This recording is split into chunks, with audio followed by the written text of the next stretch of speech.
इसलिए वचन दिया है ताकि आप इस वचन को बीज के समान अपने जीवन में बोएं, ताकि आप इन परमेश्वर के वायदों पर विश्वास करने लगे, क्योंकि यही वचन के द्वारा सूर्य आज तक स्थिर है। आप मर जाएंगे, हमारे आने वाली पीढ़ियां खत्म हो जाएंगी, लेकिन सूरज अभी भी स्थिर रहेगा वहां पे। और परमेश्वर का वचन कहता है कि चाहे पृथ्वी भी टल जाए, लेकिन परमेश्वर का वचन स्थिर बना रहेगा। इसलिए उसने हमें वचन दिया है।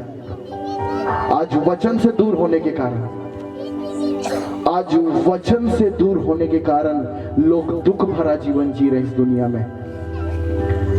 लेकिन परमेश्वर ने हमें ये जीवन इसलिए नहीं दिया कि आप दुख भरा जीवन जिए।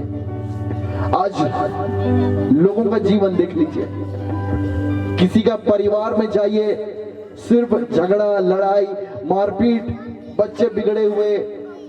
शैतान ने कई परिवार को कब्जा कर लिया, क्योंकि शैतान इसलिए आया था कि वो नाश करे आपके घरों का, आपके बच्चों को वो बर्बाद कर दे।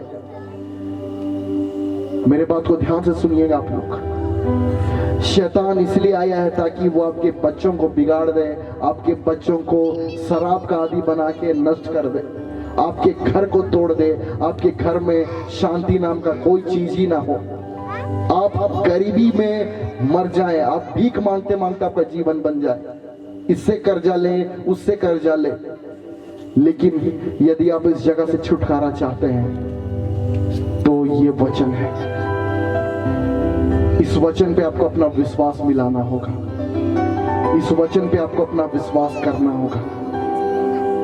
ये वचन है जो आपके जीवन को, इसलिए यीशु मसीह आए कि आपके जीवन को वो स्वर्ग जैसा बनाए, कि आपका जीवन एक हंसता खेलता परिवार बने, कि आपके बच्चे आशीषित हो, आपके बच्चे फले फूले और बढ़ते जाए, आपके घर में शांति वास करे।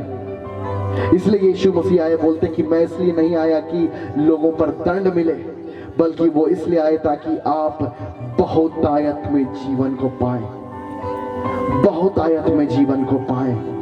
मैं आपको सच बताना चाहूंगा कि ये वचन ने हमें गरीबी से बाहर निकाल दिया।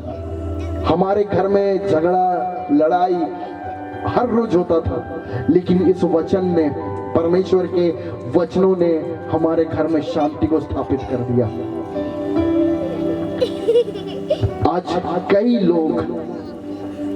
कई लोग इस दुनिया में एक दुख भरा जीवन जी रहे हैं। कई लोग, आप लोगों को, आप में से कईयों का जीवन होगा, सुबह होता हो तो लगता है कि शाम कब होगा, रात होता होगा तो लगता है सुबह कब होगा।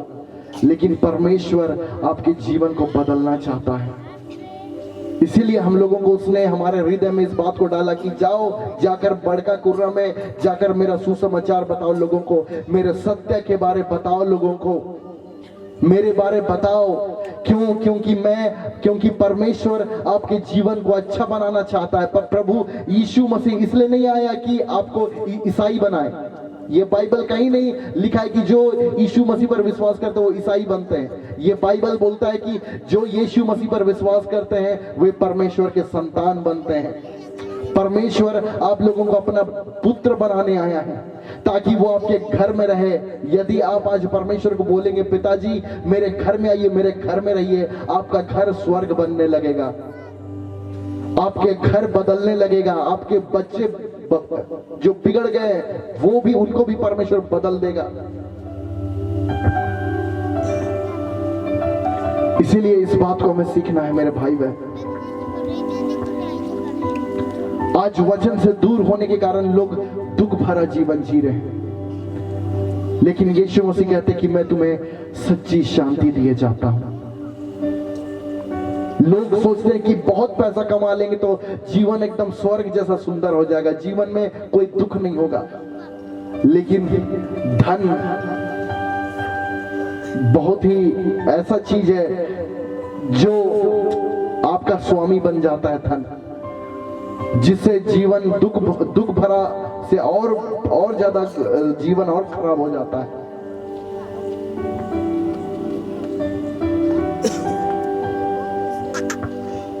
कितने लोग इस बात को समझ पा रहे हैं? इसीलिए परमेश्वर का वचन इतना ज्यादा जरूरी है। परमेश्वर का वचन इतना ज्यादा जरूरी है। और यीशु मसीह एक कहानी बताते हैं, जब वचन बोया जाता है तो सबसे पहले शैतान वचन को चोरी करना चाहता है। सबसे पहले शैतान वचन को चोरी करना चाहता है। क्यों जानते हैं? शैतान को यह बात बहुत अच्छे से पता है कि यदि वो वचन आपके दिल में जाएगा तो वचन आपको बदल देगा। इसलिए वो वचन को आपके हृदय में जाने से वो रोकना चाहता है, क्योंकि शैतान को पता है कि सबसे ज्यादा दुनिया में कोई कीमती चीज है तो वो परमेश्वर का वचन है। इसलिए आज शैतान लोगों को अंधा कर रहा है कि इस वचन को मत पढ़ो, ये कुछ फायदा नहीं है, बस एक किताब है।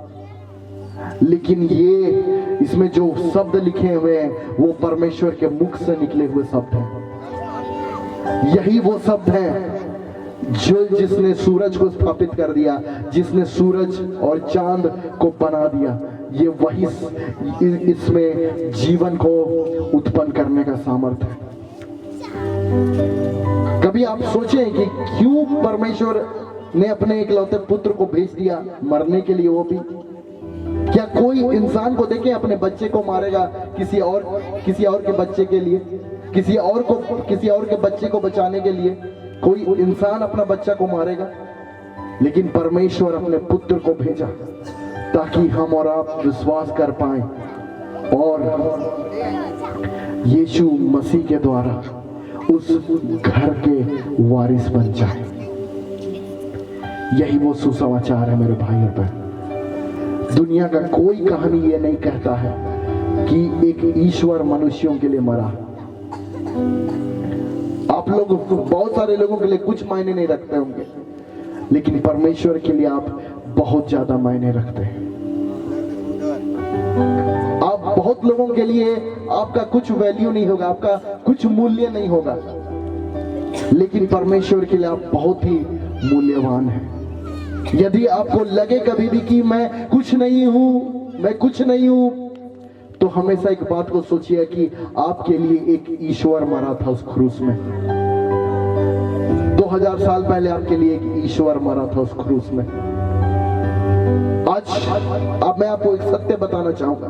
कितना सत्य सुनना चाहते हैं? सत्य सुनना चाहते हैं? आज शैतान का सीधा हमला इसी बात का है कि वो मसीहत को एक धर्म बनाना चाहता है। एक धर्म बनाना चाहता है शैतान, इस वचन को धर्म। लेकिन ये धर्म नहीं है, ये एक घर के बारे कहानी है, एक पिता का कहानी है, एक प्रेमी पिता का कहानी है। आज मसीही लोग बंधन में इसलिए क्योंकि वो इसे धर्म समझ लिए। धर्म ये धर्म नहीं है, ये कुछ रीति रिवाज का कहानी नहीं बोलता कि हमें ये करना है वो करना है। ये कुछ रीति रिवाज का नहीं कहानी कहता। ये बस बोलता है बस मुझ पर विश्वास कर लो और घर तुम्हारा है और तुम उस घर के संतान हो।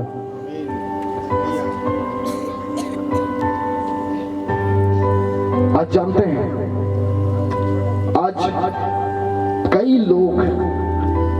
आज कई सारे लोग इसीलिए आज एक ऐसा जीवन जीने के लिए मजबूर है, एक ऐसा दुख भरा, एक अंधकार भरा जीवन जीने के लिए मजबूर है, क्योंकि वो सत्य को नहीं जानते हैं। आज वो सत्य को नहीं जानते। प्रभु यीशु मसीह बोलते हैं कि सत्य मैं ही।